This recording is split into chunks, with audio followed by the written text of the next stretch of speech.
Hey everyone, so we're back to this fantastic book. I'm going to read part 2 of chapter 2 and read chapter 3 because chapter 3 is only 5 pages long and chapter 2 was like 20 pages long, and that totally makes sense. Anyway, to recap, they got to a hotel, they had a flashback, they checked out the house, and now they're at the house of the bad guy. So onwards. I nodded, relieved to be done with the standing around, ready, in fact, to sprint for my current position if it would distance me from these highly inappropriate feelings. I would concentrate all my efforts on identifying the security measures and memorizing the layout of the place. Then, after all the guests had left, we'd return for Asan. That was the job, and God help me, I loved it. My whole body buzzed with anticipation. I lived for this. This is what chased away the looping thoughts and the nerves and the nightmares. Only the work allowed me to manage a conversational tone as I said, "I'll be right back, darling. Make sure you miss me." "I have already begun," said Vale, giving me a look so mushy anybody who weighed more than a marshmallow would sink to their knees in it. I'm sorry. Giving me a look so mushy anybody who weighed more than a marshmallow would sink up to their knees in it. What a load of bull. And yet it was reassuring to know if Pete ever dumped us, we could always write dialogue for days of our lives. I think, give him some credit, okay? Days had some decent dialogue. I gave him my biggest, phoniest smile and turned toward the grandest staircase I'd ever seen that wasn't plastered across the movie screen. Red plush carpeted the steps, which would hide the blood nicely if anyone ever got shot on them. That's a good point. That's a pretty legitimate point. They split halfway up at a landing that held an ornate golden bench on which to rest should the hike have left you winded. Since I needed to scope out the second floor, I made like Scarlett O'Hara in reverse and swept up the first flight. In reverse? Is she just going back up the stairs? Going up the stairs? Is that what she's saying? A discreet little sign with a Southern belle printed on it encouraged me to take the first flight to my left, and another sign posted at the head of the stairs suggested I try the first door I came to. I reached down to adjust my sandal strap and got a good look around.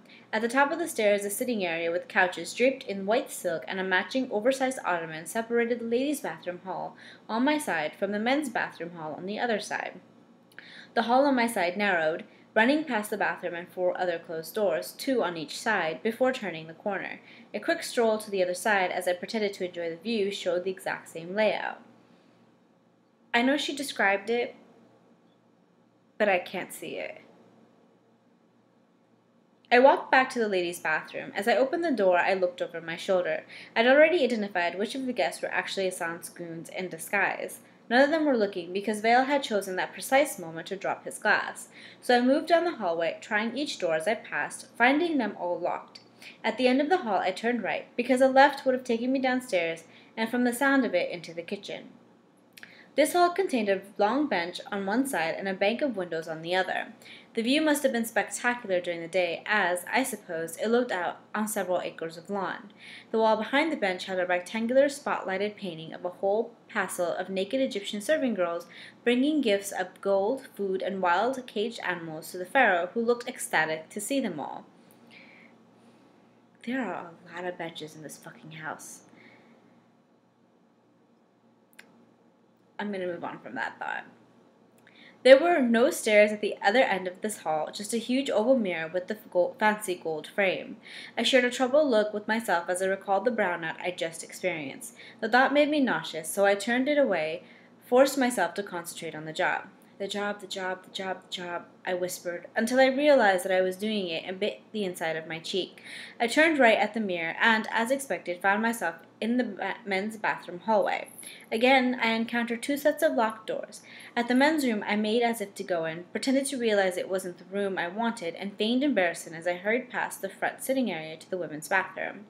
This time I went in. The room consisted of a small lounge decorated with diamond-patterned wallpaper, a red velvet chase, and a massive potted fern. Why the fuck is there a potted fern in the bathroom? Rich people are weird, guys. The commode sat in its own little claustrophobic nightmare of a closet, and the claw-footed tub and floor-to-ceiling shower shared another room with an entire wall of 4 sinks. Okay. Looking to waste the expected amount of time, I washed my hands and fiddled with my hair. Someone else came in, so I turned to leave, a polite smile fixed on my face. It must have fallen right off in my shock at finding I was sharing the bathroom with a man who looked as shaken as I felt. "Sorry," he said, raking his fingers through his thick blonde mop of hair. "I know the guys are supposed to use the toilet across the way, but I was sure they'd find me there." "Well, they'll probably find you here too as soon as the rumor gets around that a guy is hiding in the ladies' bathroom."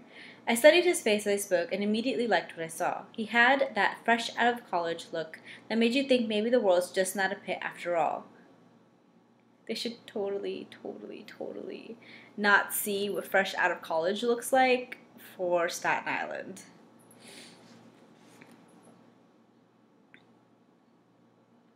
He wore black tux with a red bow tie. What the fuck? Red cummerbund and matching red canvas high tops. Is he the doctor? And he was chewing bubblegum. Who the fuck chews bubblegum at a fancy party like this? Why? I'd seen smiles like his a few times before. The message was clear. If you don't love me yet, you will soon. But such honest humor accompanied it that there was no way it would offend me. "Oh, come on," he said. "I can tell you're not a gossip. Help me out here. I'm not a pervert, just a party crasher." I almost believed him, but his eyes darted away from mine just at the wrong time. He hadn't been lying nearly as long as I'd been catching liars. "So what's the deal? Did you fill up on olives and cheese cubes and then run?" "Something like that." "Bullshit." The shock on his face was comical. Apparently he'd never heard a grown woman swear. Is she the only female in this entire fucking universe that fucking swears? "Tell me why you're really here before I bypass the guards and call the police." He took a moment to ponder the wisdom telling a total stranger, no less one with a potty mouth, the truth. "You know, most people buy my shtick." "I'm not most people, no doubt." The look he gave me combined equal parts respect and flirtation. Yeah, I was flattered, but I didn't let it show. I was too busy hiding a bemused smile as he blew a perfect purple bubble, popped, and retrieved it. He gave me an apologetic grin. "My last girlfriend was a smoker who thought it would be fun to corrupt me. The gum helps kill the nicotine cravings." "Good idea. Now quit trying to distract me and fess up." "Okay, here's the deal. I'm a private investigator. Mostly I look into insurance fraud, but I know Amanda Hassan from way back. We were kids when she still had a gap between her front teeth and permanently scraped knees. That was before her mom decided she'd never be happy until Amanda had won every Little Miss Beautiful pageant from here to Tallahassee. His disgust for Amanda's mother made me see her clearly, a bitter middle-aged divorcee with more chins than sense. Poor Amanda. She probably thought she was breaking free when she married Hassan. He went on. "Anyway, Amanda called and asked me to investigate the secret doings of her hubby. That is, who he's doing secretly." "Isn't this kind of a public forum for a private investigation?" "Yes, let's tell a female stranger in the bathroom. What if she's fucking Hassan? We don't know." Okay, but from his perspective, I mean, come on. Really? What a shitty investigator. "Isn't this kind of a public forum for a private investigation?" I asked, mostly to cover my disappointment in him for trying to put one by me, and in me for thinking someone over the age of 10 could survive this world with any part of their innocence intact. "Yeah, but you can learn a lot about a guy by watching him at an event like this. People who have stuff to hide never think they're going to give themselves away, but it's often obvious to anyone who pays attention." "And I take it someone's been paying too much attention to you?" I couldn't help but laugh at the face he made. It belonged on a 5-year-old who's just been caught drinking Mountain Dew for breakfast.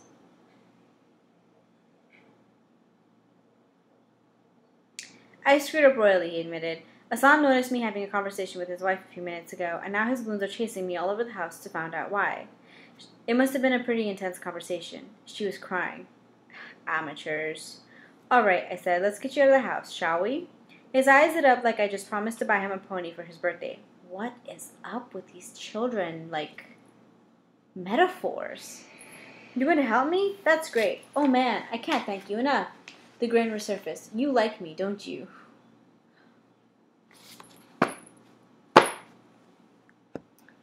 Good Lord, you must have more first day sex than George Clooney.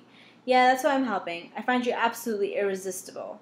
That and some instinct is telling me to get you the hell out of here. What's your name? Cole Beaumont. He held out his hand, so I shook it. At least his grip was firm. Lucille Robinson, I said. Now here's what we do. You and I will find a back way out of this place. If we come across someone else, we make like a couple of lovesick teenagers. People generally hurry past heavy breathers. I get you to the parking lot, you vanish. Got it? He nodded. There's just one thing I've got to do before we go, he said. Before I could inquire, he grabbed me and planted a kiss square on my mouth. It was short but fiery, despite the grape flavoring, and then he let me go. I was panting. Holy crap! I would have kneed him and then fucking slammed his face into the goddamn sink. You don't fucking kiss me without my goddamn permission.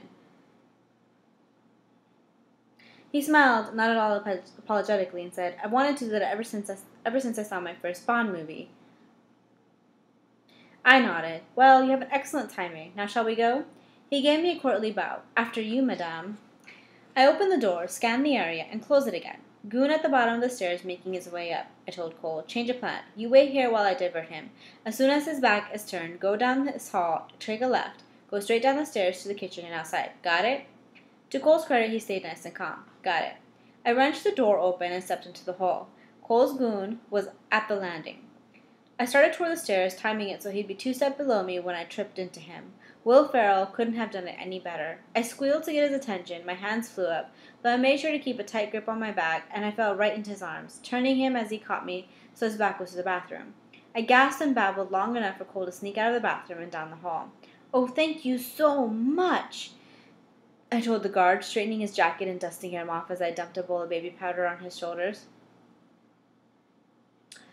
Oh, I told the guard, straightening his jacket and dusting him off as if I had dumped a bowl of baby powder on his shoulders.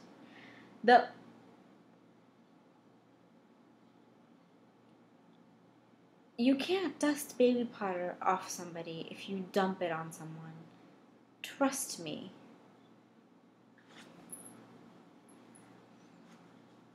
Though I kept my focus on the guard, pouring on the charm so thick you'd need a foghorn to navigate it, I still kept a peripheral eye on Cole. He nearly made it to his first turn when a door opened beside him. Cole paused, said something, and the door closed immediately. He shrugged, went on his way, and I blessed the guard's heart one last time before heading down the rest of the stairs. I found Vale in the room adjacent to the front hall. It might have been called a parlor in another century. He held my drink with one hand while he nibbled off an appetizer buffet with the other.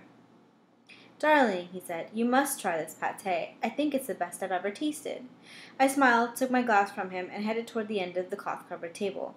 Vale followed closely. Too closely. I stopped short, and he nearly mowed me over. Turning to face him, I laughed lightly, but under my breath I said, Are you sniffing me? Okay. Sniffing people is really, really weird. Please don't sniff people. Okay? His expression could have been chipped from granite for all it gave away, but his eyes had gone a stormy grayish blue. I cannot scent vampires, he said icily. What a weird thing to say. I know. I turned to get a plate, fork, and napkin, then walked to the opposite end of the buffet, forcing Vale to dodge several couples and a white-coated caterer to keep up with me. But humans are an entirely different matter. I can smell them so clearly at times it's like driving down a newly tarred country road. That's really specific. He stood so still that when he didn't speak, I could swear I was shoulder to shoulder with Madame Tussauds' reproduction of the world's deadliest good guy. Only he didn't seem so good right now. What's your point? 2 distinct scents cover your own, Vale said as I spooned mini sausages onto my plate. Both of them are male, and what is left of your lipstick is smudged. Would you care to explain? I smiled coldly as I wiped my lips clean with my napkin. It's a long story, I said, but we have a job to do. I added more snacks to my dish while Vale waited for a couple of B-movie stars to clear out. He piled on more stuff as he continued our murmured conversation. He kept his voice even, but his eyes, the only windows I've ever found to his true feelings, began to change again. Uh-oh. Yes, as I recall, we did agree to some sort of plan earlier this evening, Vale said. Vale and sarcasm went too well together. The mix made me want to punch something. I settled for stabbing a bowl of caviar repeatedly with a serving spoon. Vale watched me beat the fish eggs into submission as he continued. The security system will be easily compromised. We will have to watch the guards longer to get a sense of their movements, even though the party will take them somewhere out of their normal routine. That is unless you would prefer to pull out an Uzi and mow them all down now. I glared at him, but I was madder at myself. I did seem to be developing a tendency to jump first and hope for a parachute later. Tell me you have not compromised this mission, he demanded. You know better than that. I retreated to a corner beside a tall potted ficus and stuffed sauteed mushrooms down my throat while I tried to figure out how to make what I just done sound remotely logical. I shook my head. Once I'd been a sensible person. Now, well, there's just no explaining me. At least not without using words like insane, stupid, or nighttime NyQuil. Nighttime NyQuil. But I'd hidden that me so well until now. Bill came in close, towering over me like a great school principal. I looked up at him and swallowed a grape in one guilty gulp. Can we have this conversation never? What happened?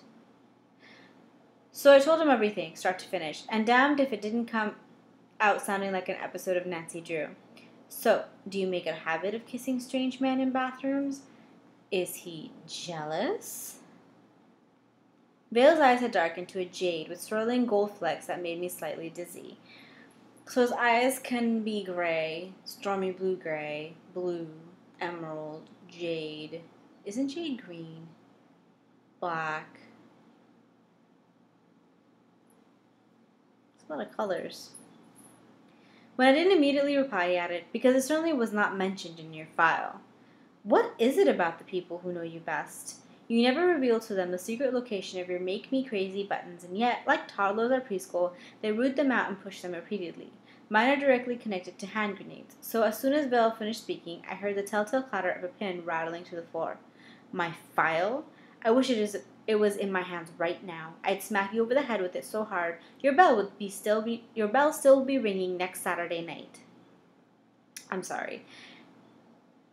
I'd smack you over the head with it so hard your bell would still be ringing for church next Saturday night. Then I'd conk myself, bang on the frontal lobe. Maybe that would cure me, and I would never again have to be embarrassed by what we in the CIA like to call my PDD, previous dumbass decision. However, I was not done digging my grave. I don't make a habit of kissing anybody, thanks to you. Realizing Freud would have a field day with that statement, I rushed on. It was a spontaneous action, something I'm sure you have no experience with, and though as my boss, I can see how you might be upset that I helped him, considering that we're here for, considering what we're here for, you might be congratulating. Oh my god, this sentence. It was a spontaneous action, something I'm sure you have no experience with, and though as my boss, I can see how you might be upset that I helped him, considering what we're here for, you might also congratulate me for diffusing a situation that might have interfered with our plan. There are no periods in the sentence.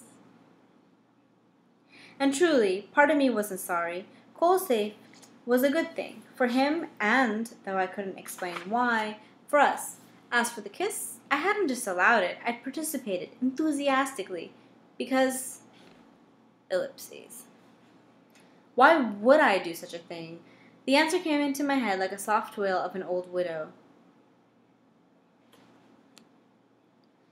This lady comes up with the weirdest metaphors, similes, comparisons that I have ever read in my life. The soft wail of an old widow. Because just for a second, Cole reminded you of what it was like to be pre-tragedy Jazz. Remember how much you loved being her? Do you think those two men you encountered will recall you? I asked. I sure hope so. So when the police investigate Hassan's disappearance and his eventual passing, and they question everyone whose invitation lies in that lacy little basket and cannot find Lucille Robinson, those men will be able to describe you quite easily. My stomach clenched, and all the food I just wolfed down spontaneously combusted. Hey, when you're done lecturing me, could you speak to my ulcers? They seem to be misbehaving as well. Vale took my plate in one hand and my elbow in the other and marched us both to the garbage can, where he dumped the plate, though I'm sure he considered leaving me there instead. Then he escorted me out of the parlor, into the dining room, and out an ornate metal frame screen door at the pool area.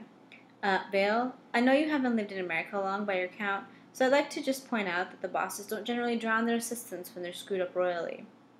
He shoved his hands in his pockets. The corners of his mouth dropped, and anyone else it would be described as a grimace. You have jeopardized our mission and my high opinion of you. He frowned harder. This is completely out of character. Tell me what possessed you. Look, it seemed like the right thing to do at the time. Kissing a perfect stranger seemed right to you? Do you realize how ludicrous that sounds? His eyes caught mine, and though I wanted to say, I know you expect absolute professionalism from me, and I have delivered, but I'm human, Vale. It was inevitable that I would eventually screw up. I didn't. You can only try to explain yourself so many times before you start to sound like a whiner. I blew it, Vale. I'm sorry. And now the hammer would fall. I'd been so careful, but he'd finally caught on to Spaz jazz. I should have known my run with the agency couldn't last, but the hope of sticking the broken pieces of my career back together had been the only thing that kept me jumping under a train after my incident. I guess I should have used brand name glue. Bill backed me into the shadows between the house and a wrought iron dining set. For a minute I thought he'd snapped and I was going to find out firsthand how much it really hurt to be vampire bitten. I can smell your desperation, he whispered.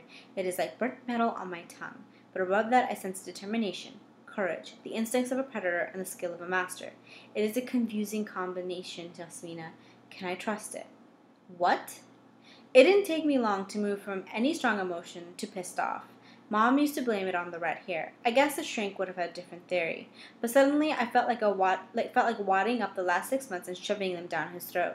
I sweat blood to get where I was today. I fought the nightmares, brought the heat, nailed every mark. I buried my past and part of myself and tried to live up to the incredible demands of a goddamn legend. I had been perfect until this mission. Does she want some wine? Oh, sorry. Does she want some cheese with that wine? I glared at Vale, mostly to give the tears that threatened a big fat nuh-uh. He responded with the most inscrutable look. I thought of cold sparkling eyes and loved me smile, and wondered how many times a man would have had to smother his own feelings to get to that expression on Vale's face. My life is yours, I snapped. If that's how it goes down, that's how I go. No questions asked. And you know that. So just shove your "can I trust it" right up your...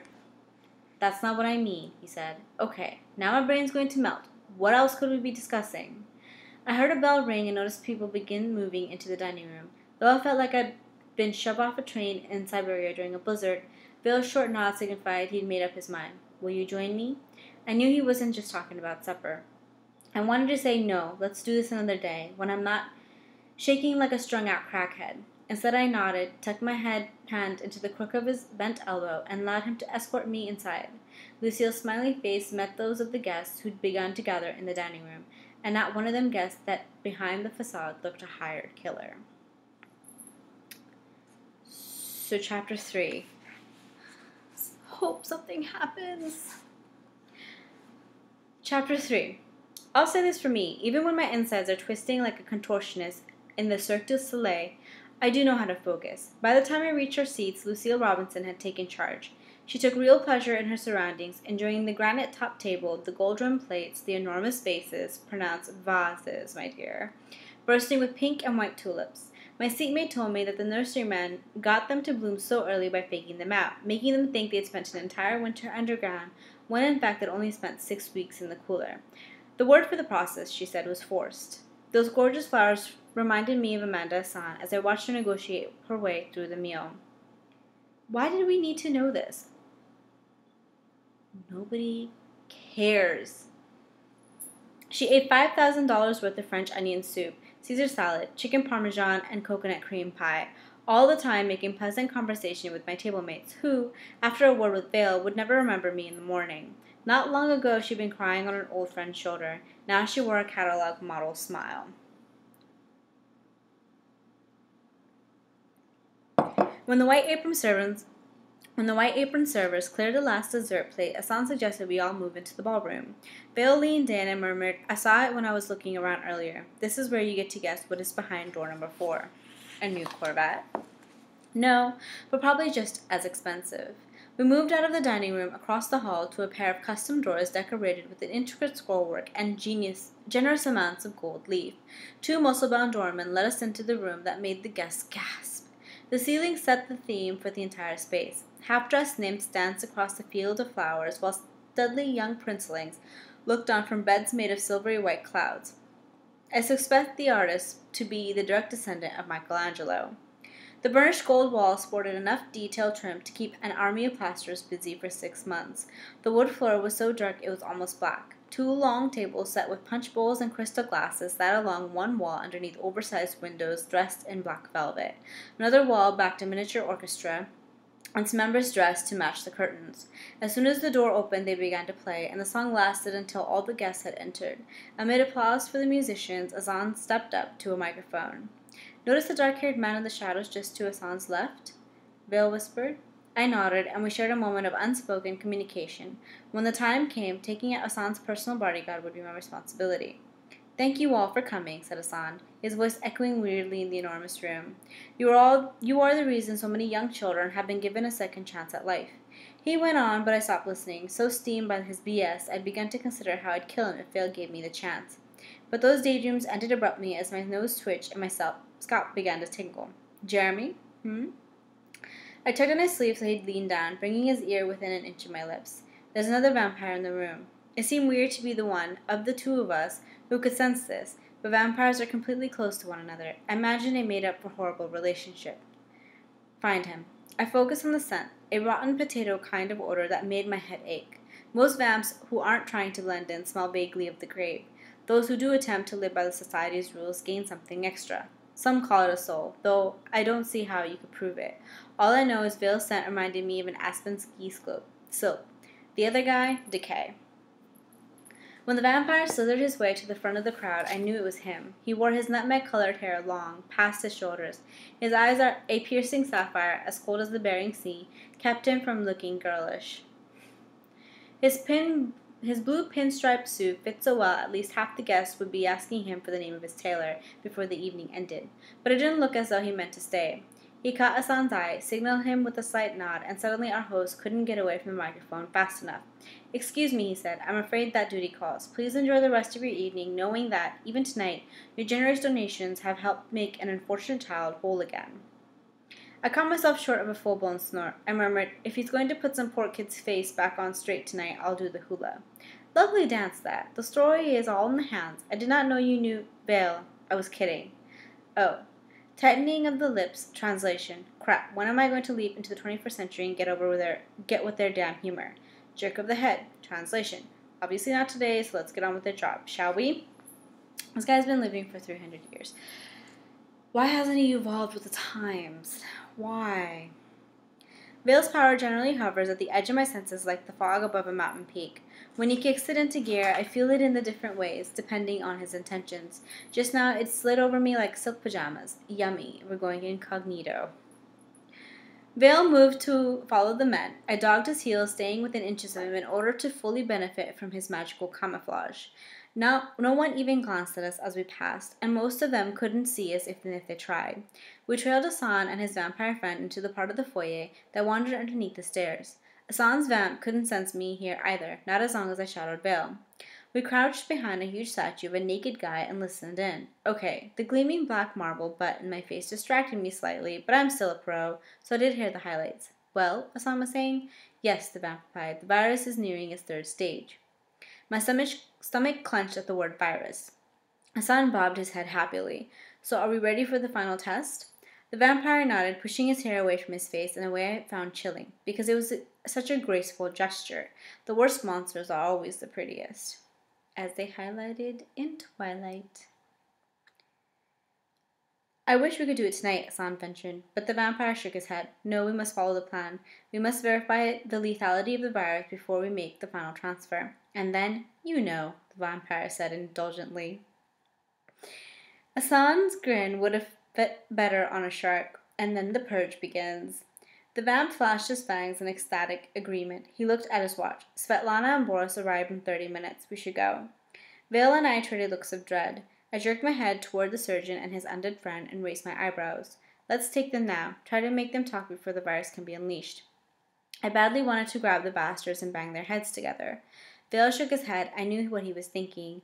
What if they climb up just long enough for this virus to be released into the population? Though it chafed to admit it, he was right. They're having an entire conversation by just looking at each other. They should fuck already. Only God knew what vital information we'd miss if we hit them now, so we followed the men toward the back of the house. When we knew they were headed for the garage, we shifted into high gear. Vale took my hand, his power surging through me like I just chugged a Frappuccino six-pack. We dodged into the dining room, slipped out the poolside doors, and raced to our car. Together we swept through the night like a couple of phantoms, Vale's power pushing us so our feet barely touched the ground. I never felt so strong, as if all the complex systems that allowed me to exist were working with such perfect precision. I could perform miracles if I wanted to. Nifty gift, I thought. If Vale's ferocious grin was any sign, he agreed. I'd left the car unlocked just in case. My keys were in my hand before I thought of it, and within seconds we were rolling down the driveway. No lights in the rearview, I said. Good. Do you know where you're going? Yeah, one of the neighboring houses is vacant. The drive is open, but there's a row of pine trees near the road that screens the rest of the yard and the house. We can wait there. Vale nodded his approval of the plan. The guard at the gate waved us through without a second glance, and made a left as if I were heading for the interstate. Then the gate had disappeared behind us, I took the right. When the gate had disappeared behind us, I took the next right and killed the headlights. After some high-speed, highly illegal driving, I hit the driveway of the empty house, drove into the grass and behind the trees. With my night vision activated, I could easily see Hassan's mansion, and moments later the headlights of a vehicle began to close the distance between the house and the gate. Vale didn't tell me it was all in my hands now. Even though I'd screwed up less than an hour before, he still trusted me to know my job. It hadn't always been that way. Usually our missions about one another so closely if one ends at breakfast and the other begins before lunch. But we actually had a 2-week break between our first and second assignments, which is where I learned Vale didn't appreciate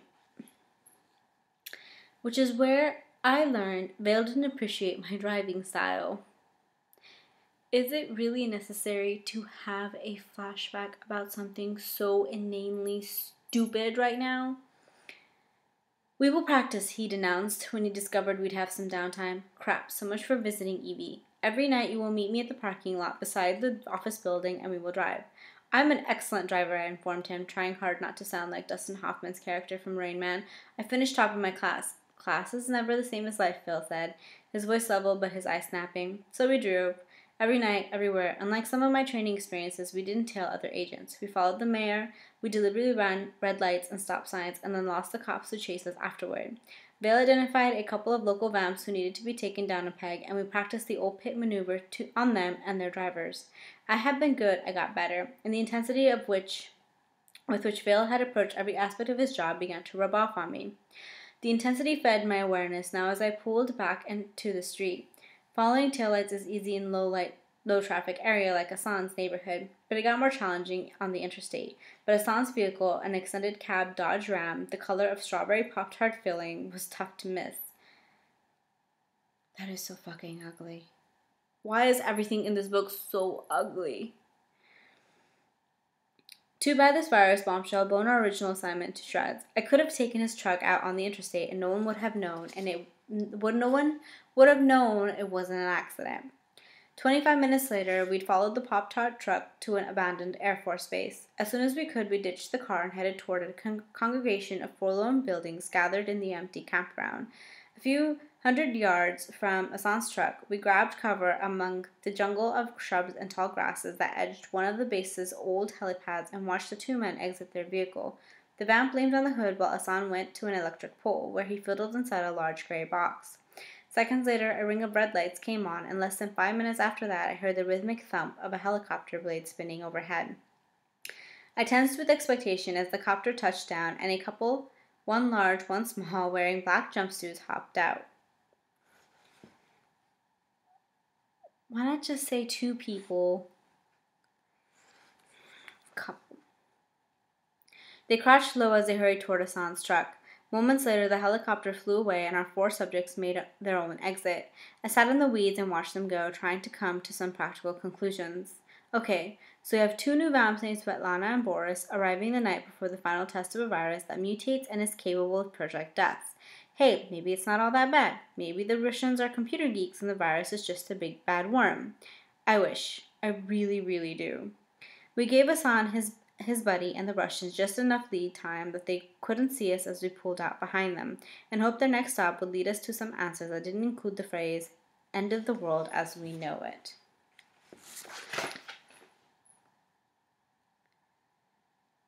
Okay, so there you have it. End of chapter 3. I guess some stuff has happened, so the plot's picking up. I will see you tomorrow with chapter 4. Have a fantastic night.